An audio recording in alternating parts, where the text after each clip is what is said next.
Oh, Subrata, nice to see you. Uh, Good afternoon, sir. Good afternoon. The key man of biopesticide from the Sir. Bangladesh. All well in Yeah. Bangladesh. We heard a lot things going Mm. on. Yes, sir, but it is now, okay, sir, it is normal. Okay, Office is start already, okay. and most of the issues are already solved by our prime ministers, and now Yeah. it is okay, sir. Situation is It was okay. very tragic to see in the news. It was very unfortunate. Mm. Really, we have our sympathies with this younger generation who lost their lives. I mean, very Mm, unfortunate. sir. Mm. Yeah. Mm.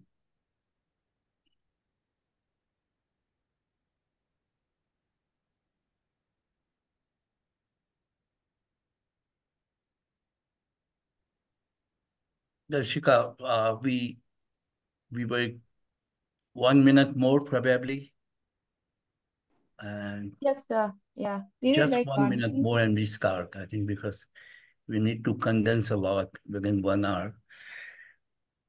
Mm.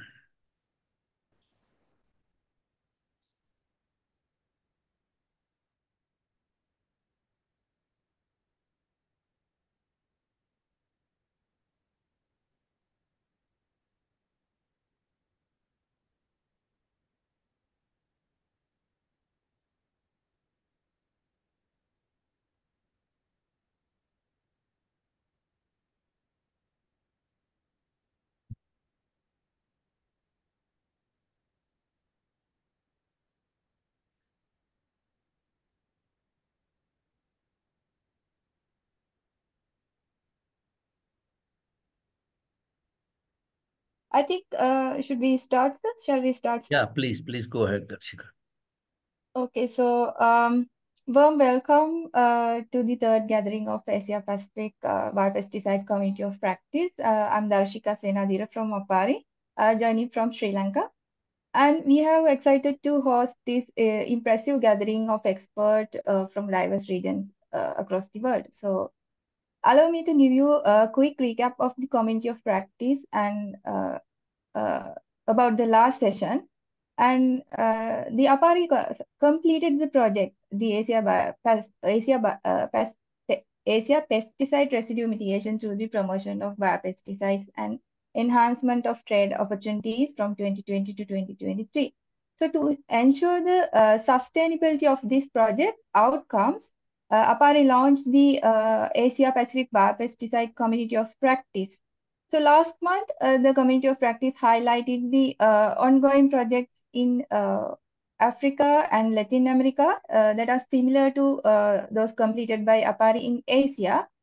So the project applied innovative pest control approach.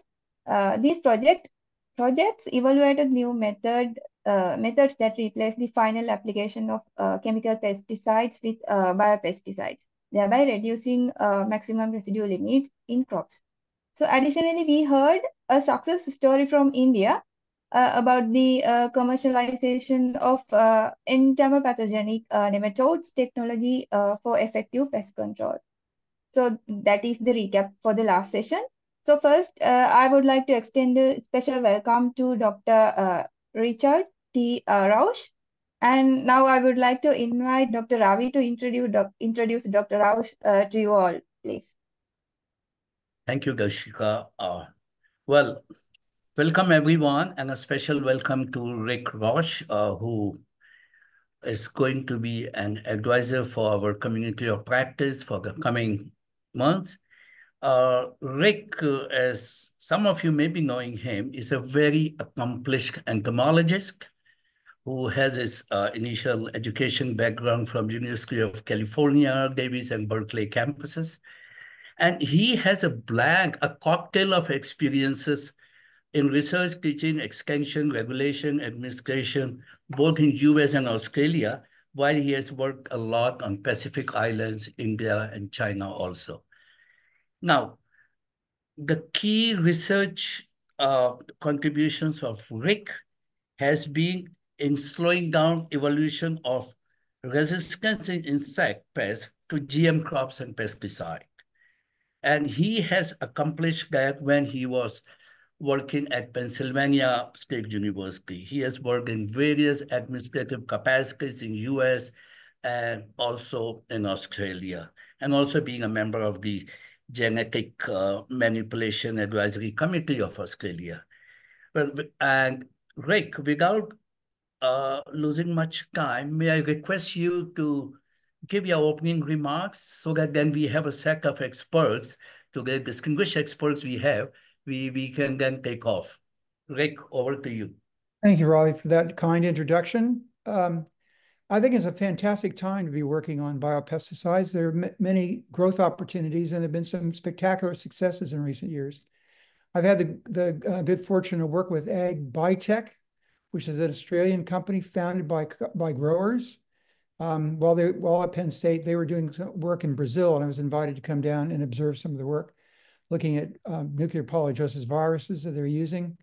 They've had a growth in sales in Brazil of about 54% over the last few years, which is quite a spectacular increase, but it illustrates some of the practical successes they're getting. With the virus, they are seeing some, we observed in the field that there was some carryover effect. It appeared from one generation to the next in the field in large plots, that they were actually inducing a bit of an epizootic, which you never really get out of using Bacillus thuringiensis, for example. So that looked very promising. But also at Penn State, we've had a really great success with, I think, what is the first successful use of Bavaria bassiana in a commercial environment, led by one of our scientists, Nina Jenkins. She demonstrated that Bavaria could be used for controlling bed bugs, a really difficult pest to manage, if you carefully applied it inside rooms. And so they've developed a pesticide called Apprehend that's sold only through professional commercial applicators, so it's always used well and doesn't have its reputation damaged by errors. And it's basically growing into $1 billion a year product as bed bugs become an increasing problem in urban environments in Europe and the United States. So it's truly a spectacular success. While we were at Penn State, Pennsylvania is being invaded by a new pest from Asia, commonly called the spotted lanternfly. It's a Lycorma species. In any case, we had some interesting preliminary data in laboratories with Bavaria bassiana and tried to go out and control it. And in 2019, we ran one of these field trials, and I almost could not believe our luck. We could show about a 50% reduction on one application in our first trial. We were very enthusiastic about this, published it in 2020, and just to prove that nothing's easy, we went on a much larger field trial the next year and failed utterly. So it really emphasized that there are a lot of challenges to get these things to work. And the two big challenges seem to continue to be quality control for biopesticides, being able to produce an effective product consistently, but also being careful about how you choose your targets. So both of these are well illustrated by the Apprehend example. And a lot of the successes that Biotech is having is to target crops like like soybeans and corn with their viruses, because it's been long known that the viruses don't persist very well on the basic leaf surface of cotton leaves. So they've tried to work in an integrated system on an area-wide basis to control pests by focusing on the crops where the biopesticide is most effective, instead of trying to do everything. And it's also been very important for them to integrate with other control tactics. Another factor that's favoring the growth of biopesticides is a continuing and even perhaps accelerated evolution of resistance to classical chemical insecticides. And they often find themselves working side by side. So those are just some ideas to start with. It's a great time, I think, to be working in this area. You can look to the successes of some of these products that are really growing well commercially. And it gives good clues as to where we can make our best investment and get our best return and how we can make these products work. So congratulations, you all, for working in this area, and best wishes. Now, I'm keen to learn more about the work you're doing. Thank you very much.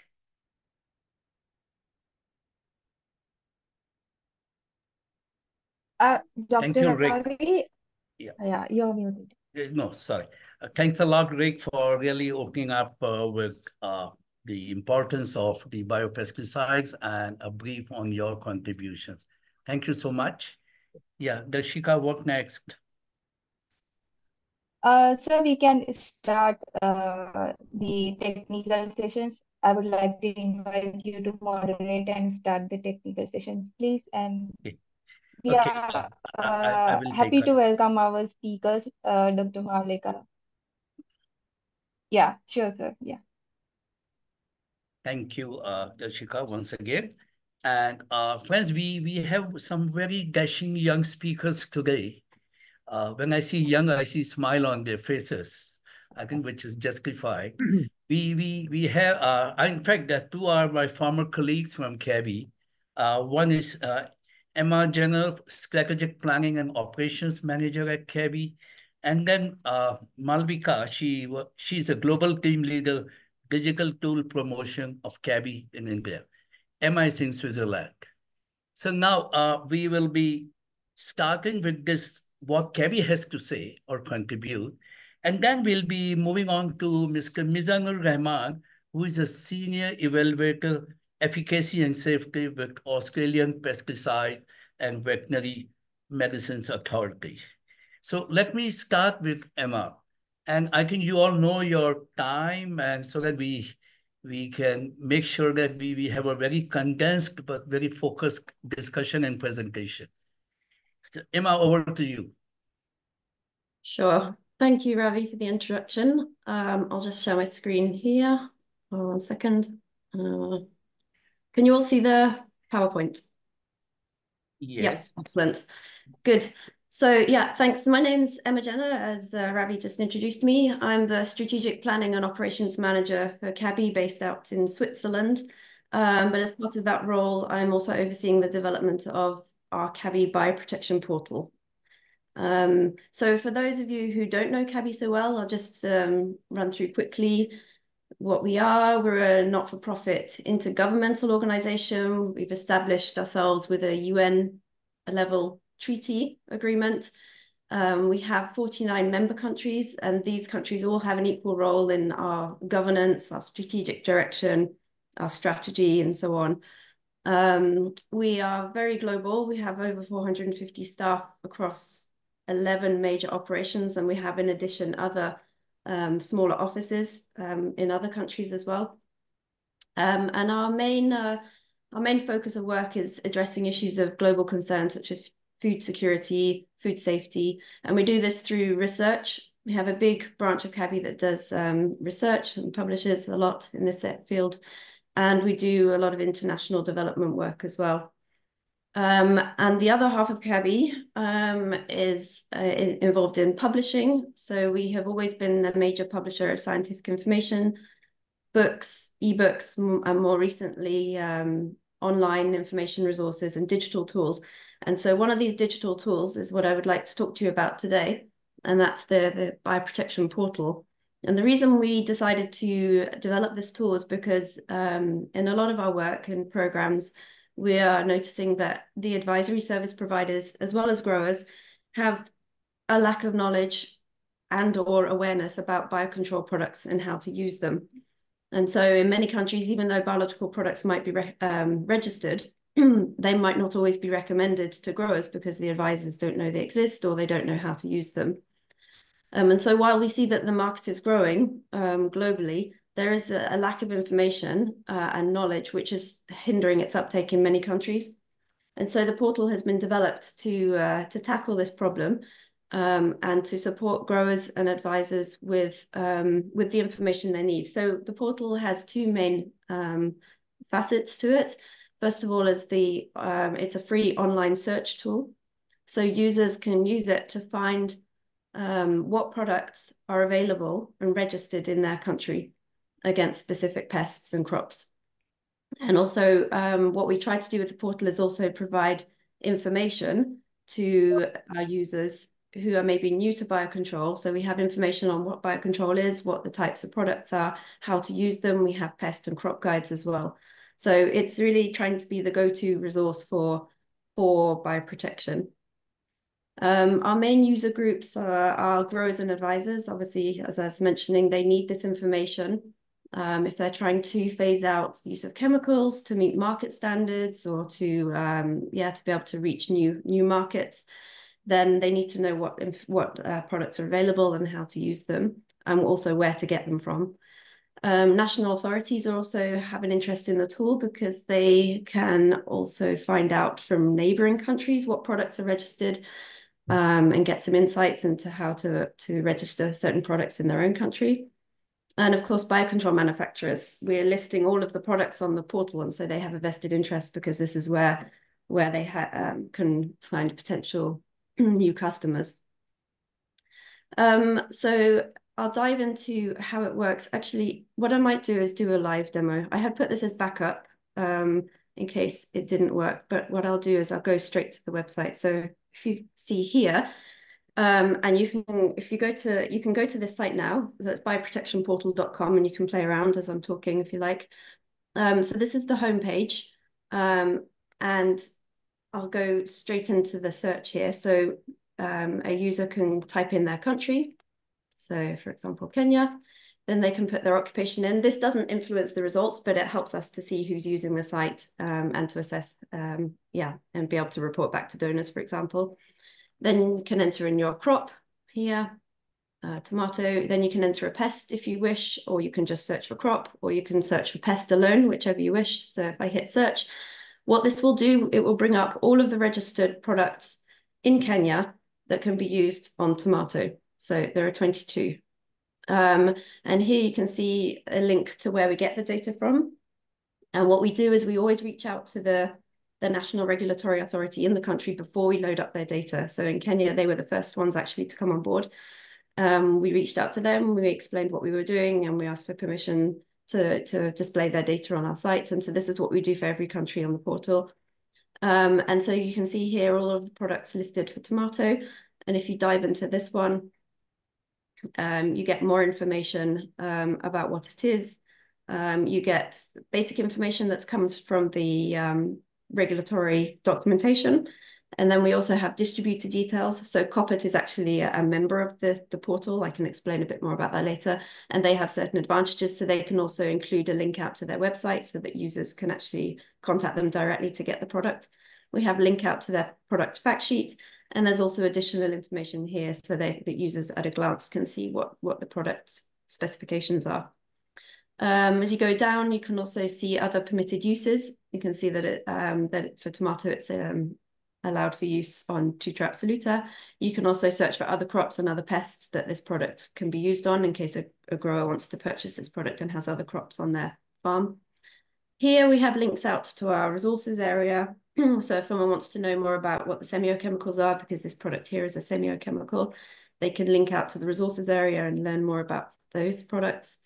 And then for certain products, we also link out to Kabi's crop sprayer app as well. And that is an app which helps users to determine the correct dosage for the products that they want to apply. So that's how the search function works.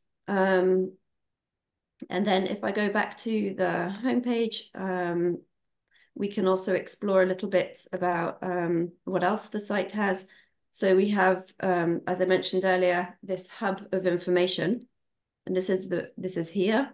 We have various themes here, so people can dive into the basics of biocontrol, can look in there. There are various articles within that theme about what biocontrol is, what products exist, how they work, that sort of thing. We have links out to courses and apps as well. For example, Kabi has various online learning courses on crop pest management, crop pest diagnosis, introduction to bioprotection products. And these are all free self-learning courses that take 10 to 15 hours, and people can work their way through those courses to learn more about those topics. And we also have various, as I mentioned earlier, crop and pest guides, and some of these have been developed in collaboration with our partners and sponsors as well. We also have a news section, so this is where we announce industry-related news, new partners, new sponsors.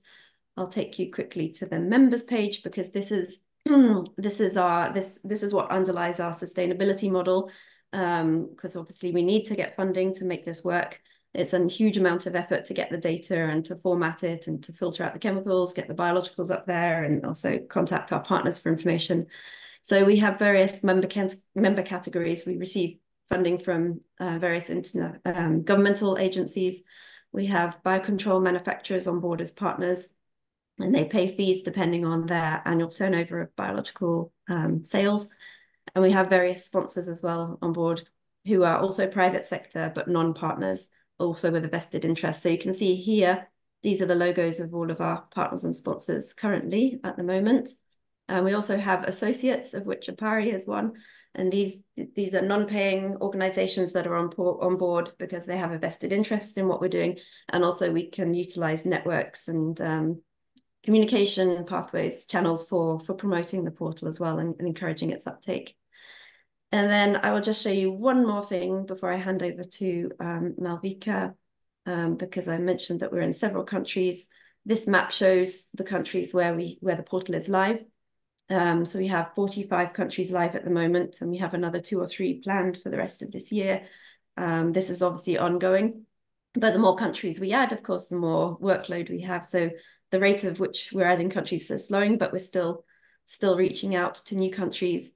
One of the slowest things for us is actually getting the permissions from the authorities. So any help in that respect would be gratefully received. We will be looking to add more countries in the Asian region very soon as well. And then I should say that the site is available in multiple languages. So every time we load up a new country, we make sure that the site can be searched in the local language of that country as well as English. So it's accessible for all. And we are available as an app as well on both Google and iOS. So you can also search for the Bioprotection Portal on Android devices and Apple devices. So I shall hand over to Malvika, who will talk about how this is being promoted and put into action on the ground. Yeah, thank you so much, Emma. So I'll just share my screen.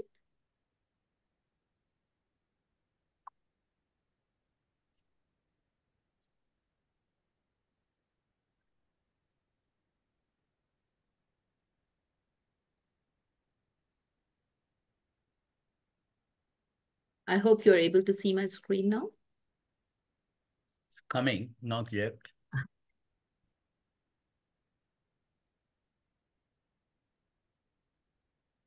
It's a bit slow, Malvika. Is it visible now? I can Not, see it here. not on my screen. I don't know if my internet is also slow. Still black. Okay, yep, got it's it. coming. Yeah, I'm so sorry. Okay. It's there. No, it's fine. It's fine. It happens. Yeah. So it's all right. Can I start? Yeah, please. Okay. So thank you so much, Emma, for setting up the background, and thank you to the organizers for inviting both me and Emma for talking about Kabi Bioprotection portal. So as Emma said, this portal is here to promote bioprotection solution, and how in my role as a global team leader for digital product usage, I, along with the country coordinators, we are fostering in-country partnership in Asia and in other regions as well, like Africa and Latin America, to enhance adoption of bioprotection solutions. So our strategy over here is like we collaborate with governmental organizations as well as NGOs to amplify the outreach and support our initiatives. We do joint workshops, seminars, and training sessions. We also co-sponsor the events with either with government or our partners to foster in the community engagement and for the knowledge exchange. After this, we do a systematic follow-up, because it's really important to know how the portal is being received and what are the suggestions that are coming from the users, so that we can improvise the portal more. So more to promote, we publish the articles regarding the portal in agricultural magazines to highlight the features of the app that Emma just spoke about, and also regularly monitor the user usage of the portal, because understanding how it is increasing is really important for us to ensure that the theme behind the portal to promote bioprotection solution is being met. So I would just start with India first because I'm focusing on Asia. We understand the status of bioprotection products in India. They are the largest. We already have 970 registered products with 26 active ingredients, and there are 361 manufacturing units who are into this. So these manufacturing units, as you see towards the left side of the slide, are primarily private sector labs, but also state biocontrol laboratories, ICR and DBT laboratories. Then some of the private sector labs which are receiving the grant from Government of India, and also Central Insecticide Integrated Pest Management Center, CIPMC, etc. The industry is very well organized into association like BIPA, BASAI, and PMFI, which are also our portal associates, but still due to many issues as outlined towards, again, this infogram that you see towards the left, the constraint is still existing in the utilization. And therefore, promoting the portal to increase the capacity of the stakeholders to understand bioprotection and to give the information about the registered bioprotection products is really important. So as far as India is concerned, we have our outreach in these countries, in these states, like the one you see with the stars, but it is not limited here since it is a digital product, and the outreach extends to the other states as well, even if we are not physically present. Sorry.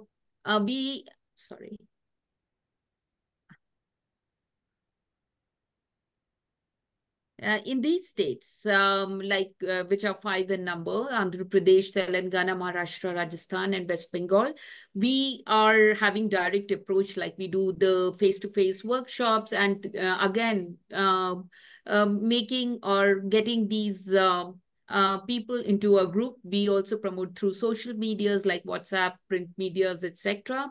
We work with state departments, universities, and private partners. And indirectly, our partners who have the similar mandate of promoting biocontrol are helping us to scale up these trainings. And that is why it is really important for us to engage with national level training institutes like Manage, NIPHM, etc., so that we reach out more and more extension officers and farmers. So at the moment, the reach looks like 2,670, which is direct, but indirect reach, I would be talking about this in the last slide of mine, is much more than what is being shown here. So our main audiences are generally extension officers, but also corporate. So like here, you can see our CABI colleagues, they are talking to the agriculture minister in Andhra Pradesh in agri-tech conferences. We are holding, toward the right side, you can see the stalls that we are putting in. Here we are appraising the Commissioner of India, the Agriculture Commissioner of India through BASAI event, where we are talking about the product, the portal, and also toward the left side, the association members. So these are the executive association members whom we are talking about regarding the partnerships to the portal. We are also integrating bioprotection product portal on the digital platform of state extension. So ESAP is an extension platform for Karnataka, for example, where the extension officers are extensively using this platform to diagnose and recommend bioprotection products. But as for bioprotection products, a link of CABI is forwarded so that the farmers and the extension officer get the information about the product. So as for the neighboring countries, we are also venturing out using stakeholder meetings and CABI events. So this is a glimpse from Nepal, where we have recently held conferences and symposiums to promote the bioprotection portal. And also that one thing which is very outstanding here is that we are into the national and the local partners' websites. So they have integrated our portal into their websites to promote it even more. We have a huge network of plant clinics, which is mainstreamed by Belize government as a source of extension. Our plant doctors are using the portal extensively. And in this slide, you can see how the provincial government sites are have integrated CABI digital tools, which include the bioprotection portal as well. So this is about Bangladesh, and wherein we were promoting bioprotection portal from a very long time, that is from 2020 onwards. So we understand that there are almost 106 biopesticides which have been registered so far in the country. And BCPA, that is Bangladesh Crop Protection Association, has already indicated that there is a market of 4.5 million USD in the country.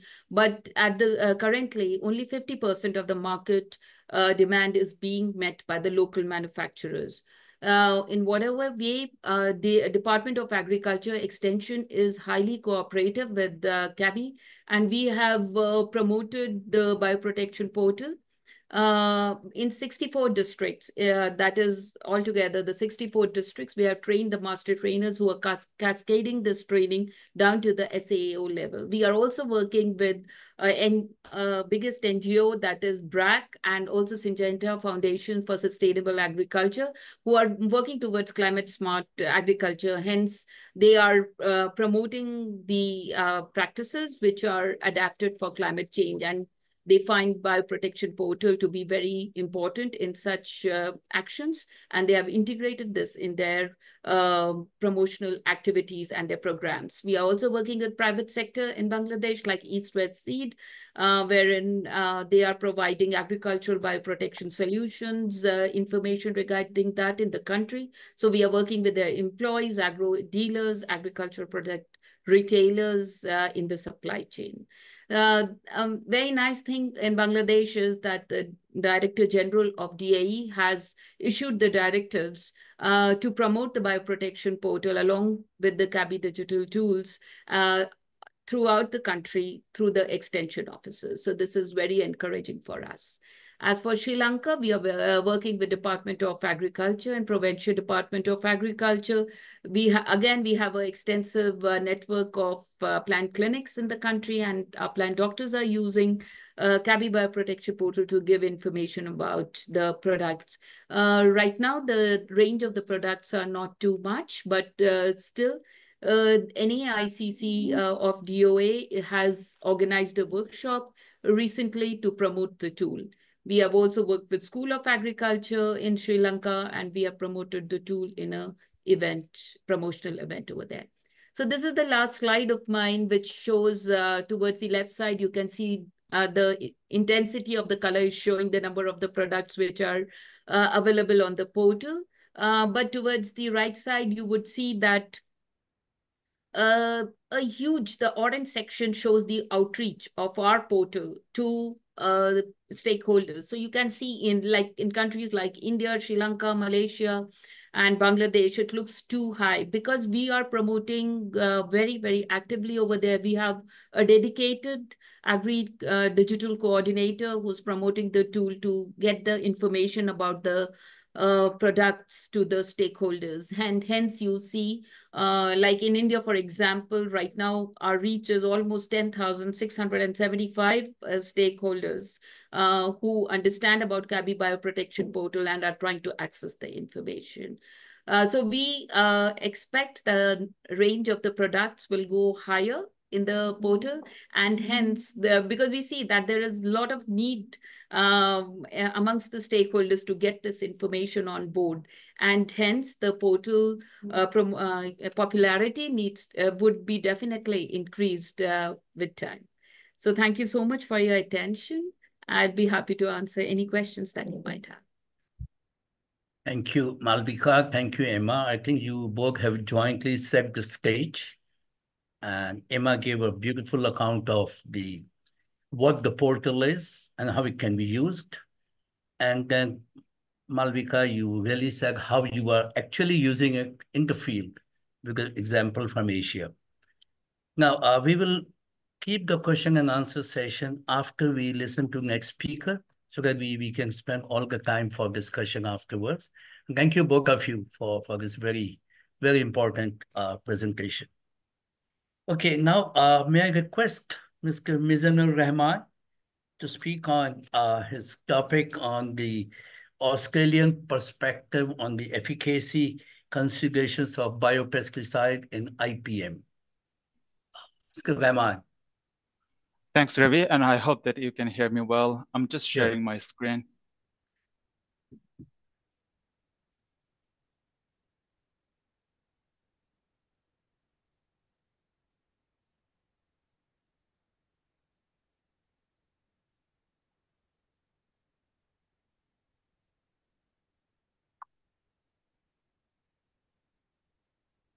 You are sharing me on the screen now, Mr. Rahman. Well, can you see my screen now? Or? No, sorry. Did you send your presentation to Darshika? I think she can then present. Yes, I did. Yeah. Darshika, can you present quickly to save time?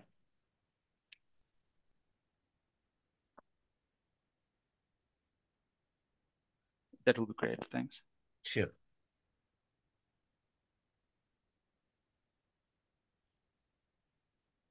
Please wait. I'm taking the presentation. Darshika, PowerPoints of Mr. Rahman.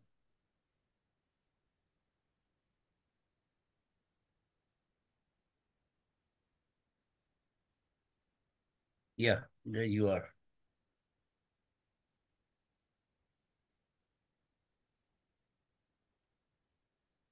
Okay, can you see the screen? Yeah, we can. Yes. Yeah. Okay, and I think. Mr. Rahman, Yeah. just say next, come for the next PPT. So that she just say next is enough. Next. Yeah. She can change. Thank you.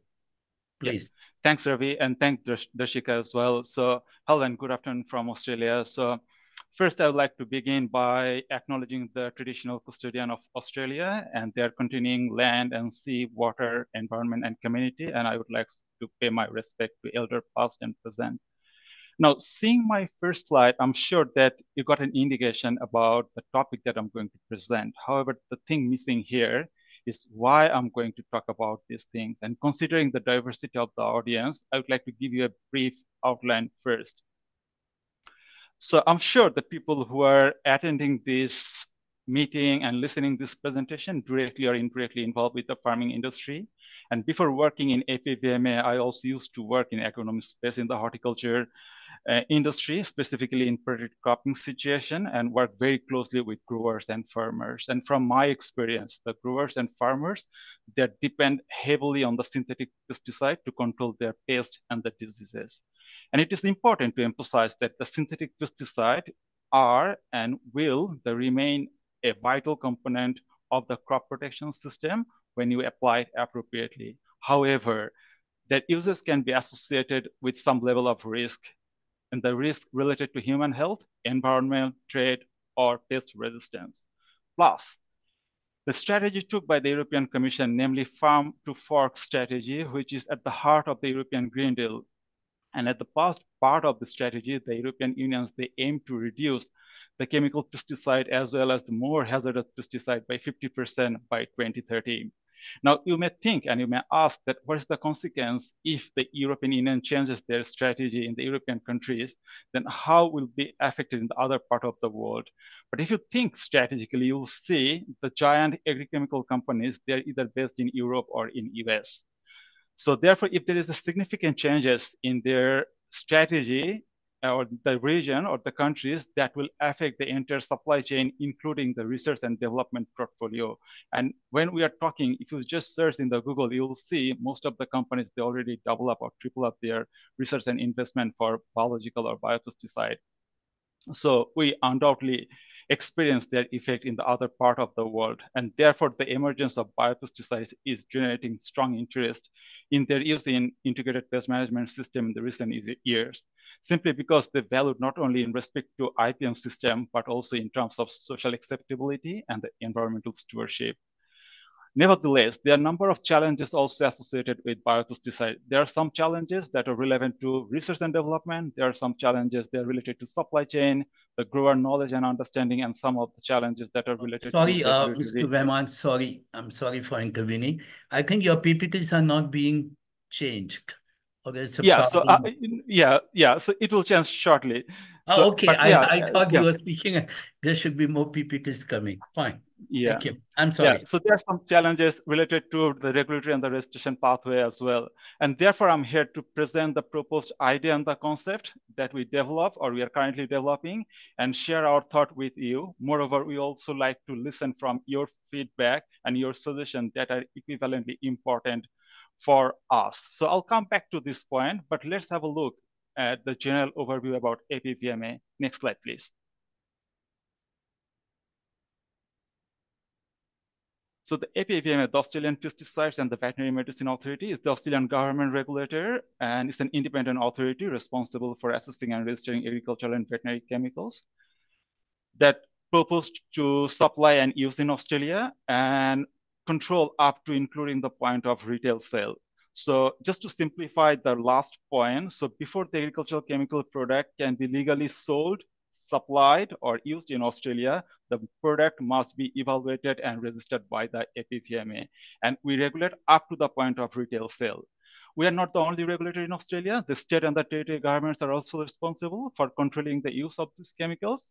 So once it's sold, then it goes to the state and the territory governments and their responsibility in terms of control of use. We take a risk-based and outcome-focused approach for regulation. So yeah, next slide, please.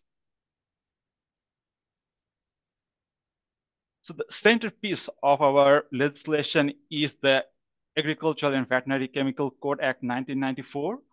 And this AgVet Code Act provides the responsibility to the APVMA by legislative instrument that when an applicant wishing to register a product or vary the particulars or hold a permit to use a chemical product need to satisfy the APVMA the chemical product meet the relevant statutory criteria as defined or set under Section 5A, which is related to safety, 5B, which is related to efficacy, 5C, which is related to trade, and 5D, which is related to the labeling criteria.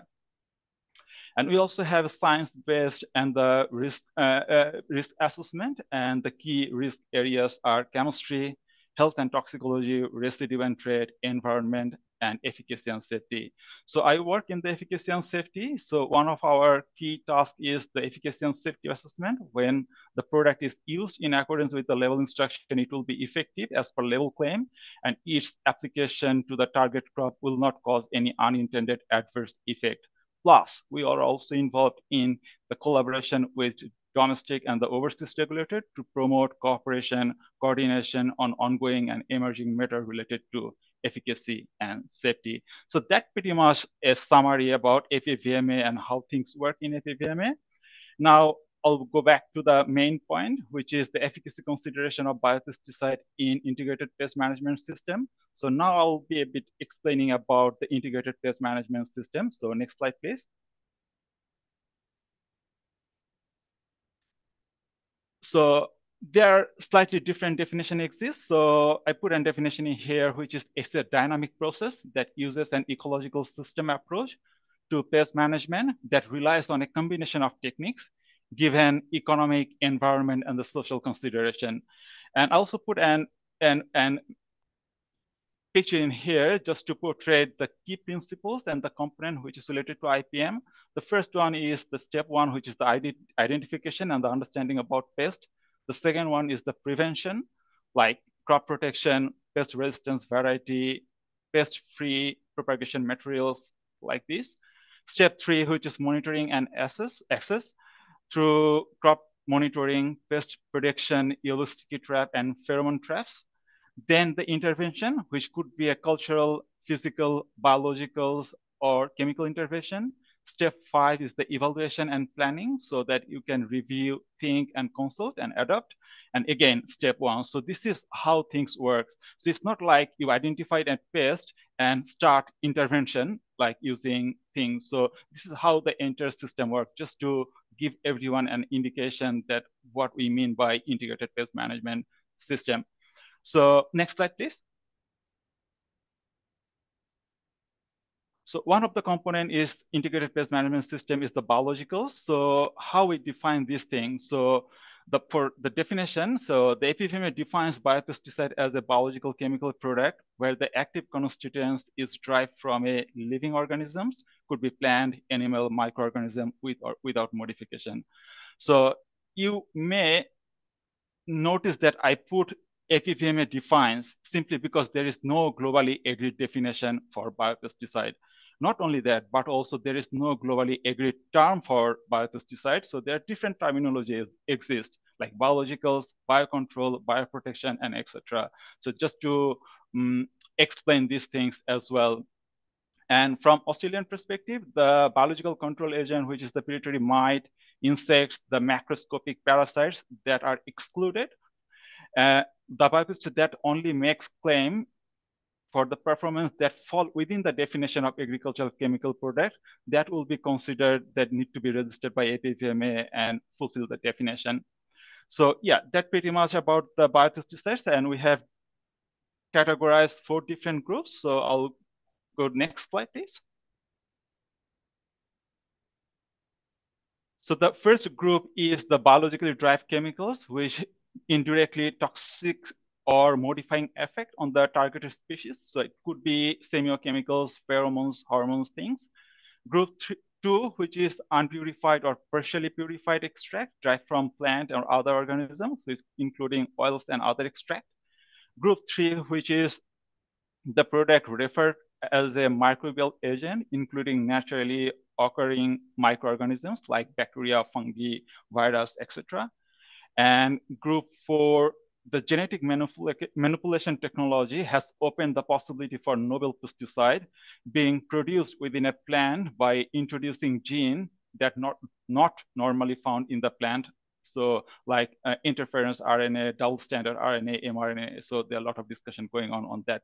So these are the major groups of biopesticide that we categorize in Australia. So next slide, please. Let's have a look about the global current status and the future trends. So the global biopesticide market is valued approximately $6.7 billion in 2024. And the market is expected to grow approximately 13.9 billion by 2028, which exhibiting a cumulative annual growth rate of 15.9% during the forecast period in terms of value. So this is not my research. So I put together this information from different market research organizations. So I put the source as well, so where I get this information. Next slide, please. So the topmost graph that I try to show the biopesticide forecast by the region, and the green area that represent the Asia Pacific. So, but if you had a look, then you'll see doesn't matter which region, worldwide there is a growing trend. And in the bottom graph, I try to show the in Asia Pacific region, what is the biopesticide market and where it is currently sitting. So in 2024, it is around 1.02 billion, and which is predicting 1.6 billion in 2029. And we also categorize the different types of biopesticide, biofungicide, bioinsecticide, and bioherbicide. And again, my intention not to emphasize on the number, but just to show you the trend that which direction we are going. So next slide, please. Now, the benefit and the challenges of biopesticide. So there are a lot of discussion going on about biopesticide, and there are benefits and there are some challenges. And benefits are the benefits. So the plus sign indicates the benefits, which is it is inherently less toxic to residue and the health concern. It decomposes quickly, resulting in reduced exposure and avoiding environmental issues. The effective in a small amount, and that only affect the target pest and closely related organisms. It is an important component of integrated pest management strategy without negatively affecting the crop yield. And it also has the ability to encounter the pest resistance. And the benefits are benefits. We don't need to think much about the benefit, but there are challenges, and that's the part that we need to be concerned and we need to work on. So in terms of challenges, the negative sign indicates the challenges: slower in action and inconsistent result, lack of formal regulatory definition, no clear guideline in the restitution pathway, knowledge and monitoring required with respect to pest life cycle, population dynamics, and field condition. And there are also challenges related to the cost and the shortage of supply chain. So that pretty much, in summary, the benefit and the challenges of biopesticide. But as I'm working on the regulatory and the restitution area, so my presentation, I'll be more focusing on this, specifically focus on efficacy. Next slide, please. Now let's have a look about what about the global regulation for biopesticide. So the evaluation and the restriction follows the same pathway or same system as the conventional pesticide in most of the countries, except few countries. And this can cause an unnecessarily high regulatory burden. And therefore, the registration authorities like APVMA may consider two things. One, specific provision within the existing legislation, or develop a separate and a specific regulation. And most of the countries, they develop, they focus on the specific provision within the existing legislation, because this is the things very simple way to do. But developing a separate and specific, it could be a complex thing. So that's why I just highlighted these two things in a different color. Therefore, harmonization of different approaches is important to streamlining and facilitating the research, development, and the use of biopesticide. And OECD, the Organization of Economic Cooperation and Development, they consider biopesticide require a different restitution approach. And through the OECD expert group on biopesticide, are developing the harmonized approach. And APVM is working towards such a goal as the Australian delegate for the OECD expert group on biopesticide. I want to pause at this stage of my presentation and want to address one thing. So you may think that, well, gentlemen, more or less we know all these things. So what new? How can we address the challenges? Do you have any solution? And that will address the rest part of the presentation. Next slide, please. So to address the challenges, which is related to the efficacy, we develop a concept, but I'm not really a renowned scientist or academic. So this is not my concept. So if I need to develop or present something, I need some theoretical background. And we had a look on the EPPO guideline, which is the European and the Mediterranean Plant Protection Organization. And they mentioned efficacy is a balance between three things. The first, the direct efficacy, which is the positive effect of the treatment that controlling the target pest or the modifying crop growth. The second component, which is the direct negative impact, which is the negative effects like phytotoxicity, crop safety, the resistance development, the reduction of quality and quantity of crop yield. And the third one is the indirect consideration, which is the other aspect of efficacy, depending on the product.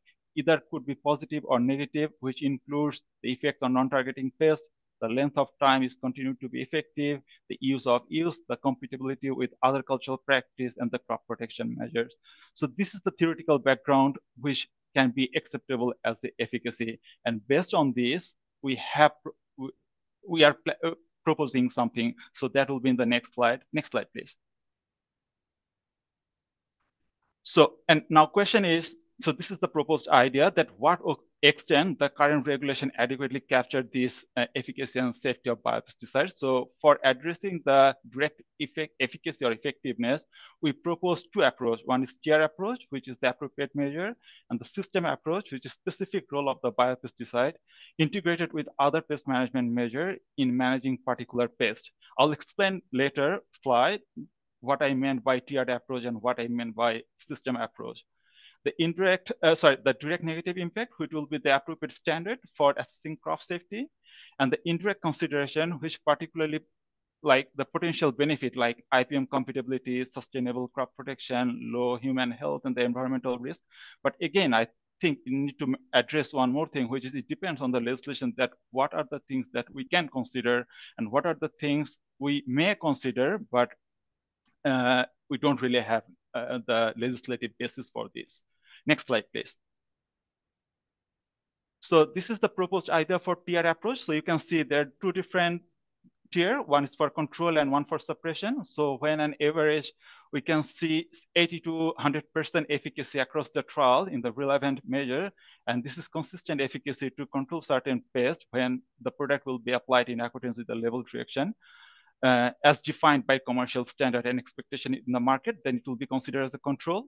For suppression, we mentioned an average 60 to 80% efficacy across the trial is relevant to measure the consistent efficacy, and that is less than control. Now think, what about if a product is less than 60% efficacious, then what will happen? And this is where the problem is. And for less than 60%, you'll see two different school of thought. One group of people, they'll say, well, if this product is not efficacious or less than 60% efficacious, then why farmer gonna pay their money for a product which is less than 60% efficacious? And the other group of people will say, well, if you don't have any product, then what are you gonna do? You need something so that if you have pest issue that you can apply. But besides these two groups, there are another group of people, they'll say you need to think strategically. So for example, if you have a crop and in the early stage, you don't really have high pest pressure, so pressure is pretty minimum. And probably in this case, if you use your biopesticide, you'll see a good result. So that pretty much, so which we cover in the last point, the if product shows an average less than 60% efficacy across the trial in the relevant measure, then the value of the user should be justified. And this is defined by commercially standard and the expectation in the market. The product, when applied in accordance with the level direction, they reduce the pest and damages, and that is for commercial benefit as well as a component of IPM. The recipient would be required to clearly demonstrate that expected efficacy and the benefit of the product, and ultimately it may be appropriate for low regulatory risk products. So this is the proposed idea about PR approach. Next slide, please. So this is the system approach. So a system approach is a set of interconnected or interrelated element or the component that part to achieve the certain goal. And the component are monitoring is required to understand the pest life stage, the population dynamics, pest pressure, plant growth stages, and the field condition over time. And then implementation of a strategy where the biopesticides are integrated with a range of other pest management measures. And the third one is deploy biopesticide strategically when crop development condition, pest pressure, or stages are conducive to efficacy. So this is what we are proposing in terms of the system approach. And I'll give you an example of what I meant by this. Next slide, please.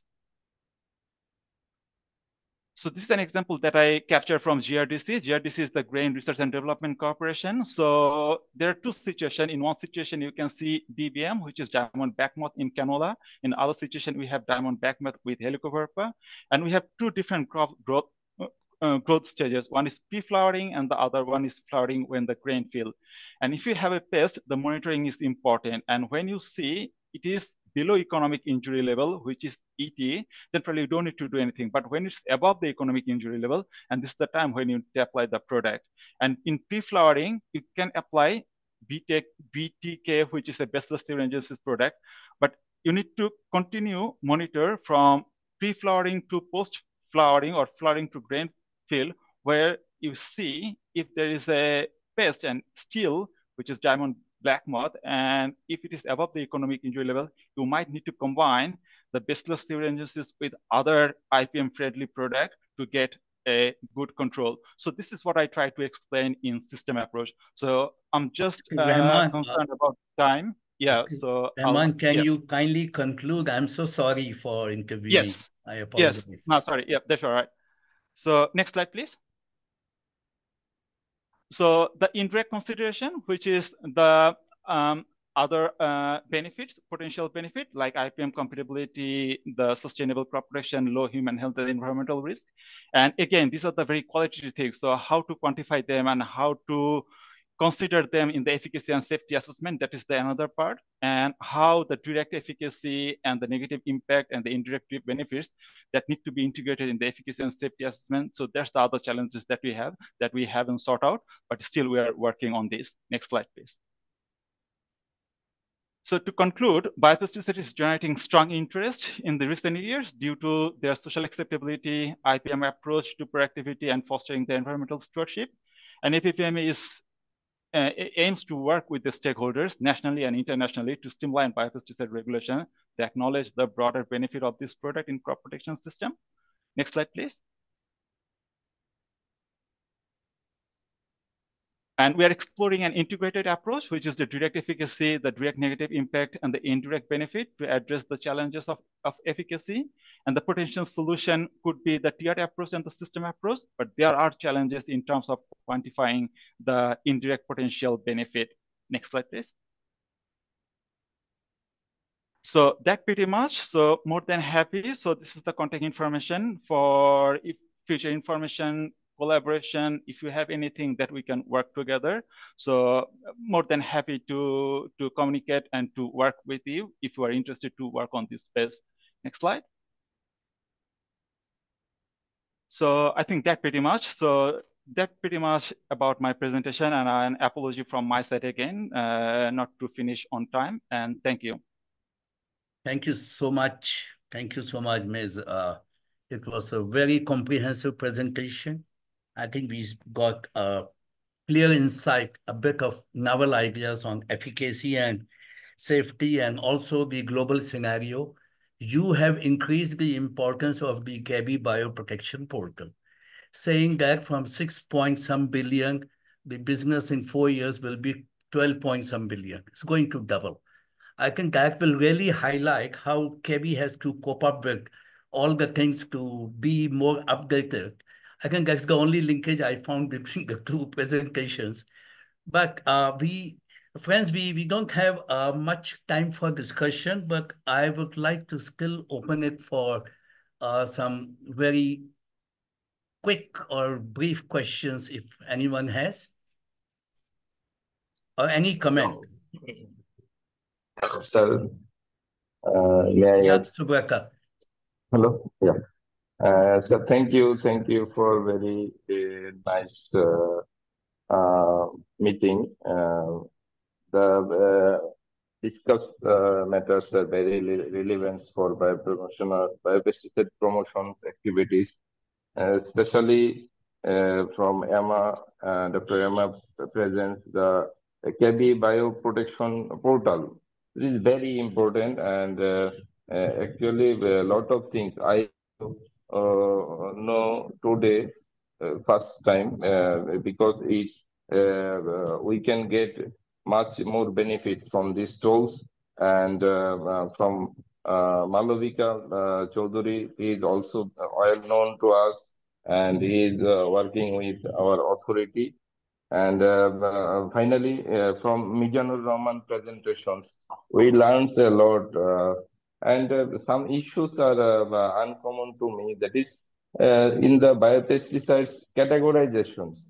I am a little bit, it is new to me because in Australia, they include plant growth regulators also with biopesticides classifications. But in our harmonized biopesticides regulations, we categorize, but it is mostly different in many other countries, as far as I know.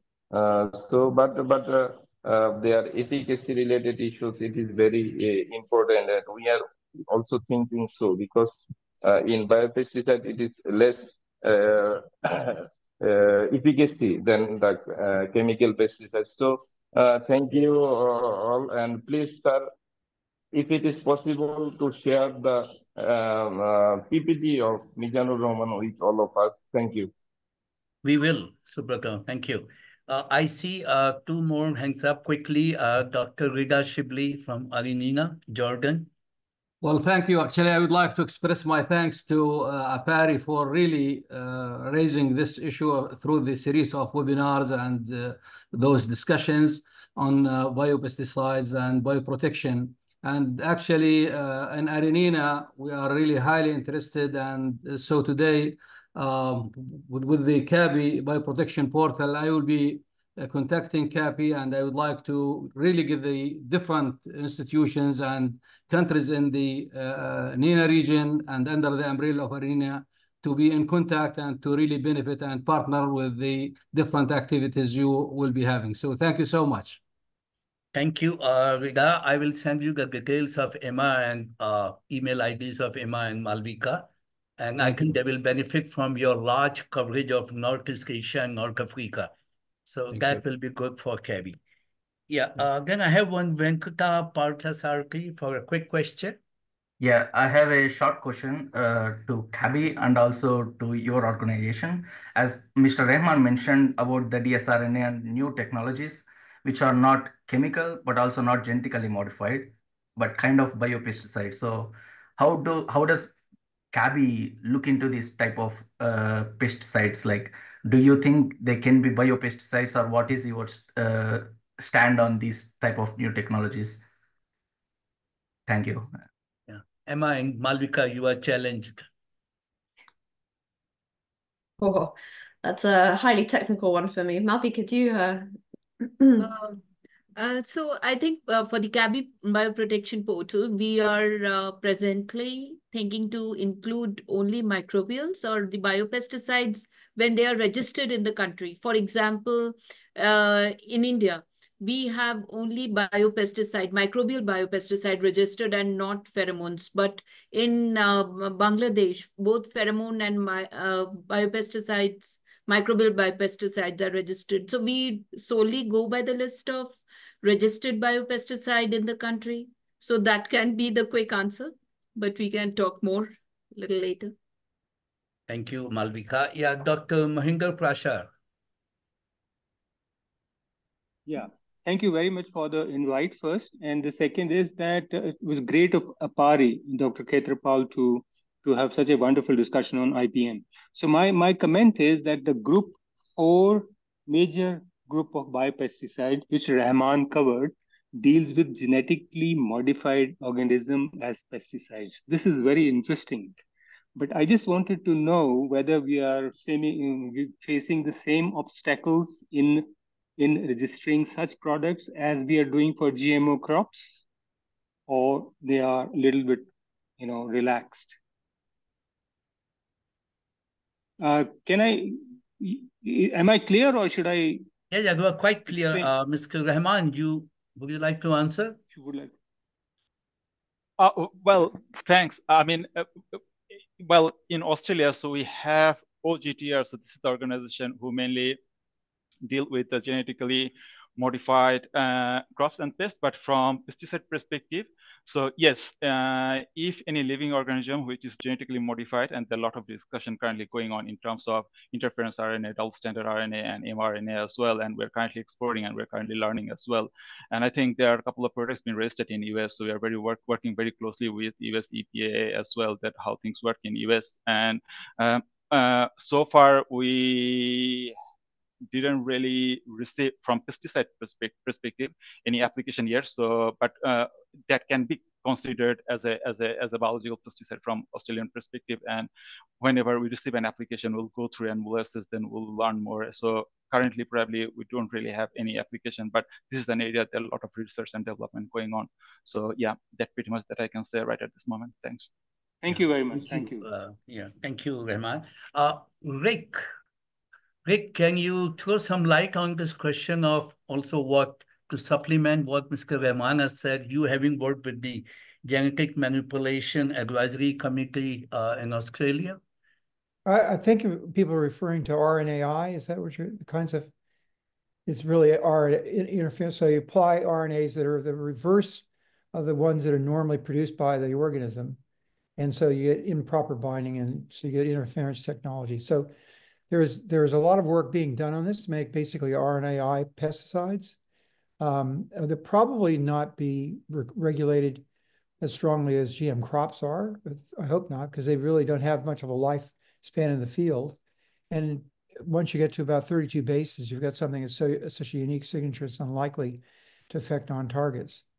So I suspect that in due course, they'll probably relax the regulation of RNAi, just because it has lack of persistence. It can't reproduce itself. And it's hard to imagine how it can affect on targets if it's of sufficient size. Yeah, thanks, Rick.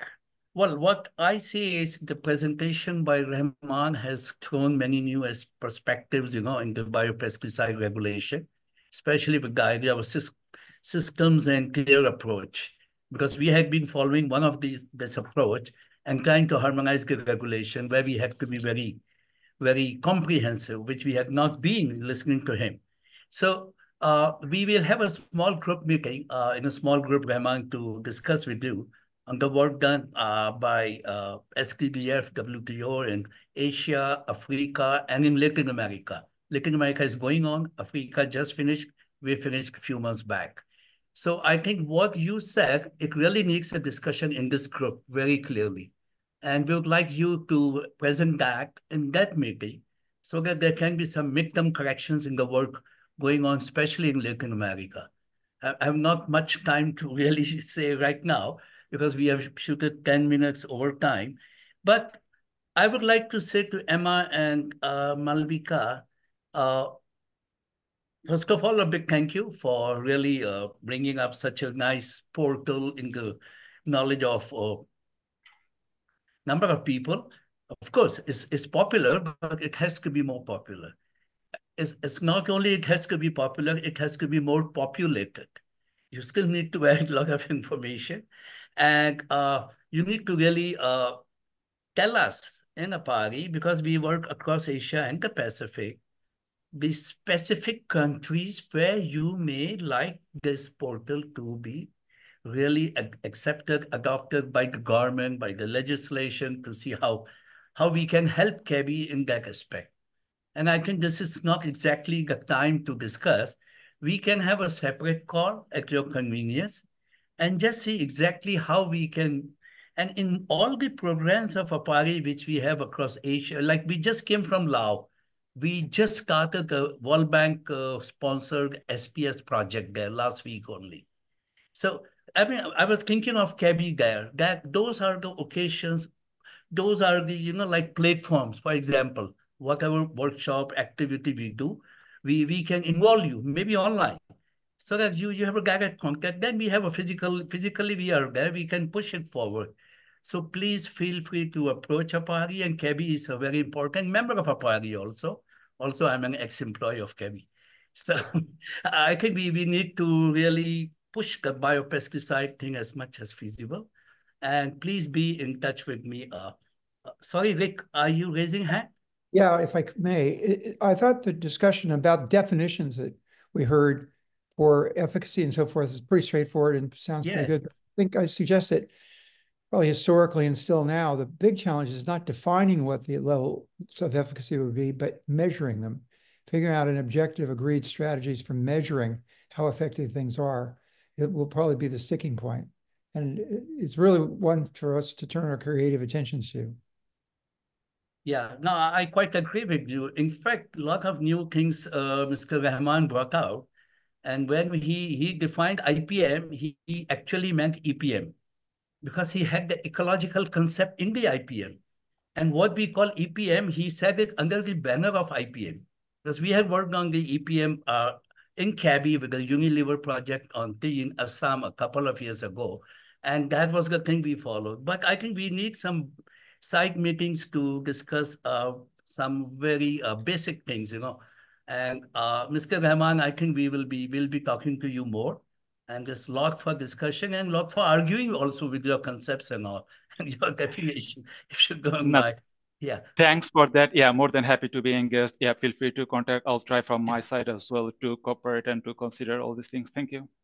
Thank you. So, friends, if there are no more comments, we are almost 12 minutes beyond time. I would like to conclude this community of practice meeting. First of all, by very warmly thanking Rick Roche, who has joined for the first time, and he's going to be with us with his rich background across the world. I think he'll be our official, unofficial, formal, informal advisor for the COP and the key technical man behind. Thank you, Rick, for having accepted that, and thank you for your participation. Then my big thank you to Emma and to Malvika for really ensuring that the KEBI bioprotection portal gets more of an outreach. And also I think they can see at the strategic level where the portal probably may need some more points to add. So, I mean, it's a quite win-win situation. You've greatly benefited from the presentation of both of you, and we'll be talking to you both once again. And thank you to all who interacted, for your questions, for your participation, for your patient listening. And if you have any point how we can improve the COP, maybe I see the timing has to be 90 minutes so that we don't speak fast and we just close it. If please let us know by mail. We may keep it for maybe 90 minutes because I was feeling very bad to intervene when Mr. Rahman was speaking, but I had no option because I know all of you work within a time frame. So my apologies to you, Rahman. And thank you so much, Rahman, for a very insightful presentation. I think this is a beginning of our partnership. We need to talk more. Thank you, one and all. Thank you for your participation. Thank you very much. Thank you. Thank you. Thank you. Bye. Bye. Thank you, everyone. Thank you. Thank you.